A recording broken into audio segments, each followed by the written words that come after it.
Here's an interesting project for this Fix-It guy. I was asked, do you think this round tablecloth could be made smaller? Of course I answered, sure, not really knowing if it could. What did that answer net me? Could you do these two also? Okay, so I turned on my computer and started doing some reading to see if I could figure out how to do this. I also watched a few videos and I learned some things. But what makes my project different is that I want to duplicate this elegant edge binding on here. And none of the posts or videos I found show how to do that. But I'm convinced it's doable. And I'm going to piece together some different ideas and see if I can achieve this. This is a 9-foot diameter cloth. I want to make it 6'4" or 76 inches.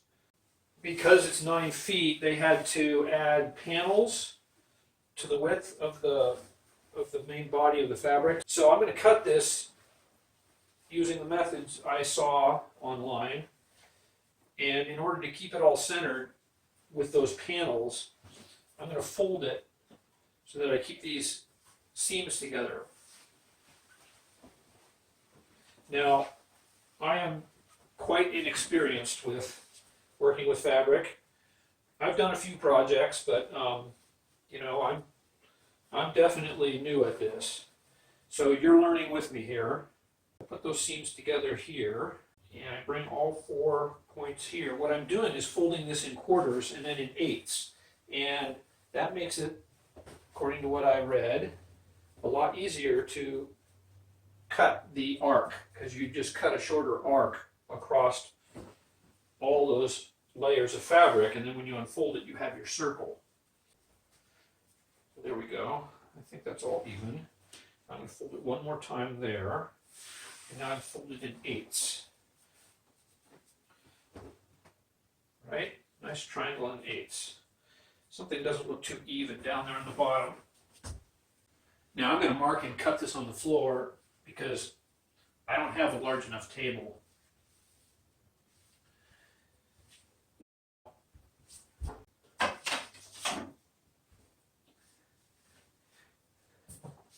Now I have to mark the radius here.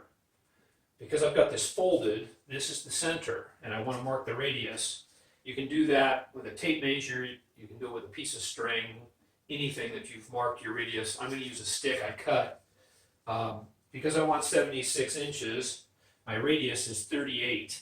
I'm just going to use a Sharpie pen. I figure I'm going to cut off the black marks. So even though this pen is bold and dark, I think it's all going to get cut away in the end. And I'm just going to start marking this around here. I suppose if I'm off a little bit, it's not going to show up. Once it's tossed over the surface of the table, it's not like you can really see a variation of, half inch or so. So there I have a radius marked. Now maybe I'll just kind of draw between those so I know where my blade is going to follow. I can see that pretty well. There. I have a choice on how to cut this.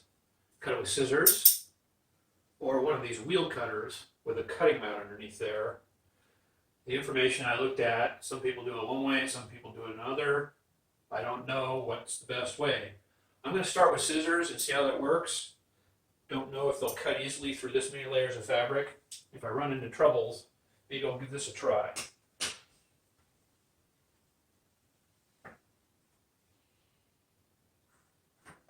It seems to be cutting through all these layers without too much difficulty. These are pretty good scissors.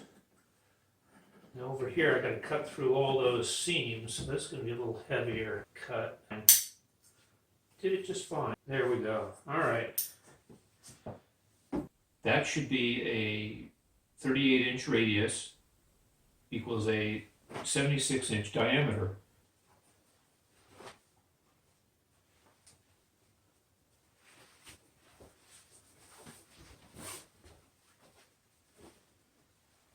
Okay, there's my circle.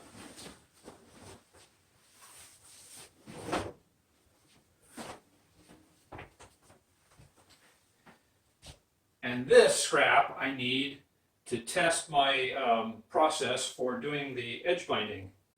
I'll use it to set up my machine and figure out how to work that whole process out. Now, I've never done anything like this, and like I mentioned, I'm definitely an amateur when it comes to sewing. I'm working with a Husqvarna Viking 230. It's an older machine. It doesn't have a lot of features, but it does do some different stitches and buttonholes and things. I got out my manual and I've looked at different settings, and I also have like a guidebook here from another publisher. I've got a piece of scrap fabric I cut from that leftover. What I've done is I've set my machine up with black thread in my bobbin and white thread feeding the needle. That way, working on this, as I try to figure it out and adjust my tensions and my spacing and such, I can see it clearly on this red fabric. I'm going to go ahead and try to do this now. Let's see what we can do. All right. Let's see what I've got going here now after just doing this a little bit. Okay, that's interesting.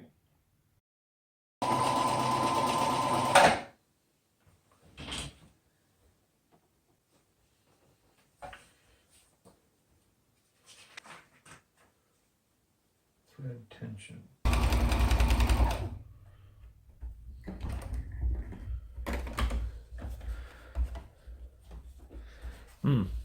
Not consistent with how it's interlocking.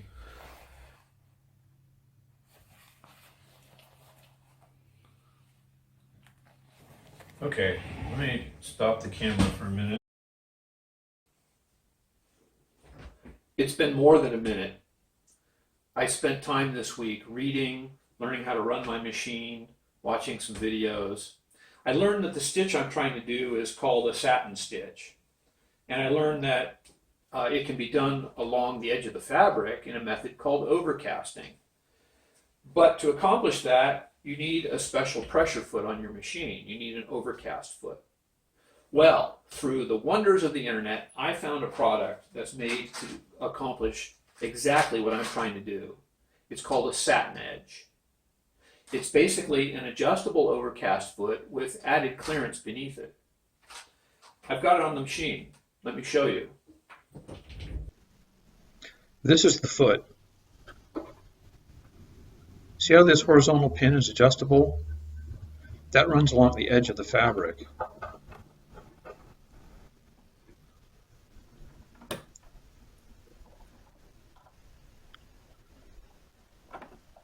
Underneath, you can see that there's some tunneled clearance. This allows the thickness of the stitch to run beneath without catching.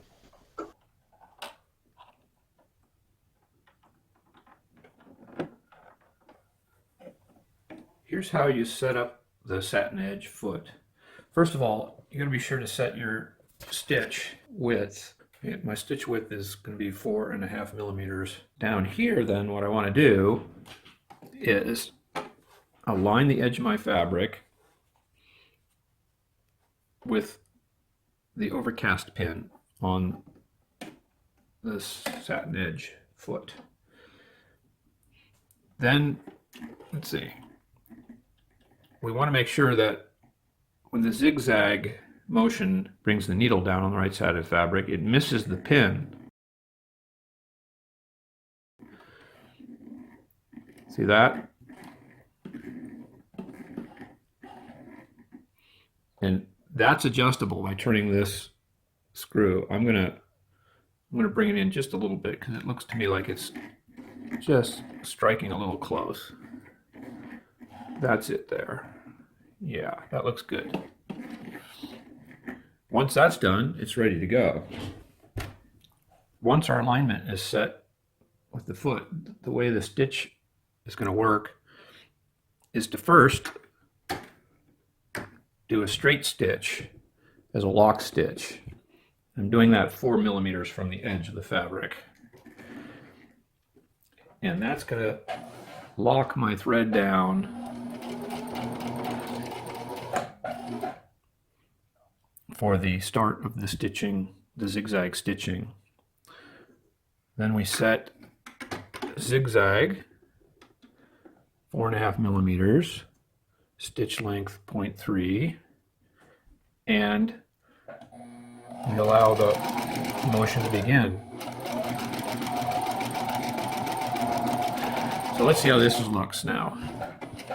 See, I'm not going to bother to do a lock stitch at the end here. I'm just going to take it out and take a look at what we got. Oh, look at that. I think that's pretty nice.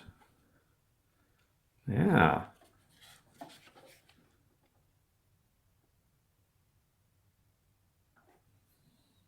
So I'm set up here ready to go. I've done my lock stitch, ready to start. I decided to start near one of these seams where width was added to the original panel of fabric, just so I could see how it's going to travel over that seam. Here we go.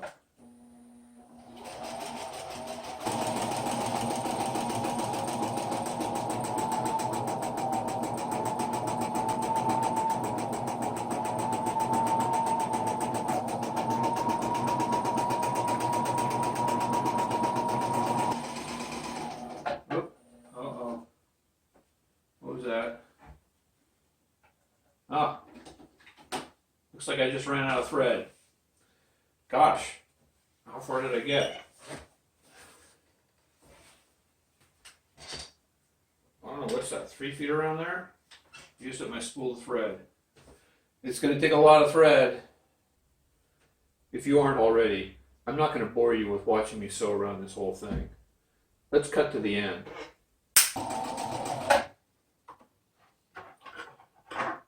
Alright, I'm coming up on my finished portion here and just tucking it under. Make sure that crawls under my foot.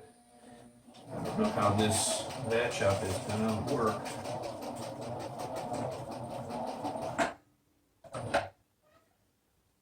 I guess that's it.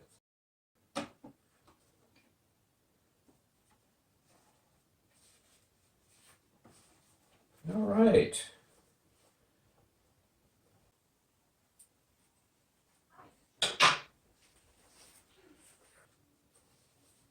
I'll use a needle by hand and stitch these loose ends in underneath the satin edge and trim them off.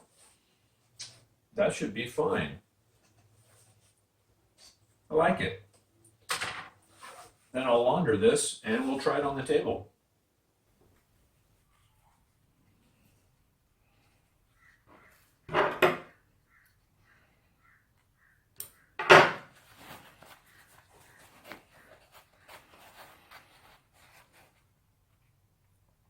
It's a little bit lumpy on my seam there, but I don't think that'll ever be noticed.